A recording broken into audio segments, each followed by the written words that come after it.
in a little over 2 hours' time, the Royal Commission's final report into defence and veteran suicide will be handed to the Governor-General Sam Mostyn. It's the next step in the process for grieving families, but not the end until the government gives its formal response. Joining us live now from Canberra, Senator Jacqui Lambie. Senator, good to see you. Feels right to say thanks for your service on a day like today with all of this going on. How are you feeling about it all? I think I'm feeling like many veterans out there today. I'm not sure how we're supposed to feel. I think there's a bit of an emptiness, there's a bit of numbness, and then there's that lack of trust. Are they actually going to get the job done and start to look after us properly? And I think that's on many veterans' minds today. I know that the Department of Veterans Affairs, I'm watching them change, and they are changing. The quicker they do that, the better. I can see them implementing stuff. But as for Defence, Pete, yeah, I'm not sure they've learnt much out of this in the last 3 years. But, you know, Defence has also got it on their shoulders that people are not enlisting and people are basically knocking on the door to get out. So something has to give here, and it's going to have to be Defence and their transition. When you say Defence, what are you talking about there, Jacqui? To the top, leadership? Yeah, it's the whole leadership. Still, documents that they wanted, the Royal Commissioners wanted during that 3 years, still waiting on those documents to be presented. Documents didn't get presented. They felt like they put that brick wall up even further. You know, there has got to be change right at the top within the Defence. There's no doubt about that. I know this won't be part of their Royal Commission, but honestly, if you want to fix the culture of leadership in Defence, I suggest that today you make a decision as a government to shut down the Australian Defence Force Academy. Okay, shut it down, because we're only getting a lot of little rich kids there with no life experience, and they're the ones that end up in charge in the long run, and that's becoming a real problem. And how they have not picked this up is beyond me. Everybody should go through the same basic training, Pete. Should go through the same basic training. You identify, the military identify the next 2 to 5 years who their leaders are, and then they go through the Royal Military College over a 6 or 12-month period.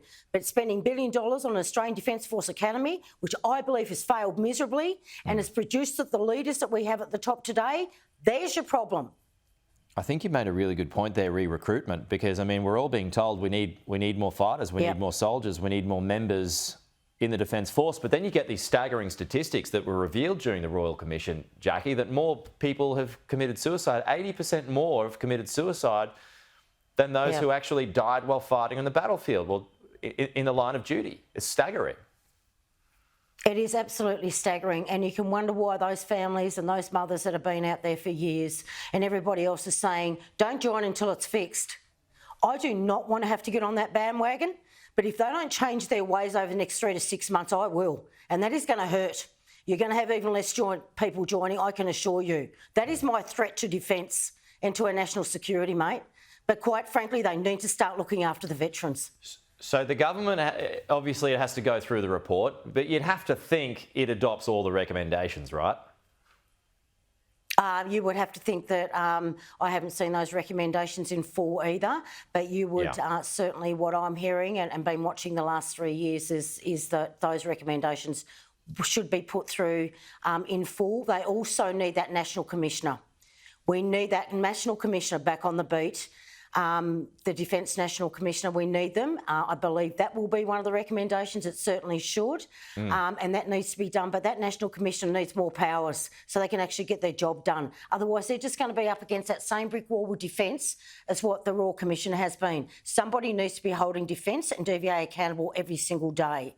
And it's I just cannot do it by myself up here. No. And the mothers and the fathers cannot do it every day either, mate. We need somebody on the job and someone that's fully qualified. You've been such a passionate advocate throughout all of this, Jacqui. I mean, we'll close on this point. What's been the hardest part for you, whether it's for yourself, something that you heard, something that was presented during the commission? What's the hardest moment for you during this whole process?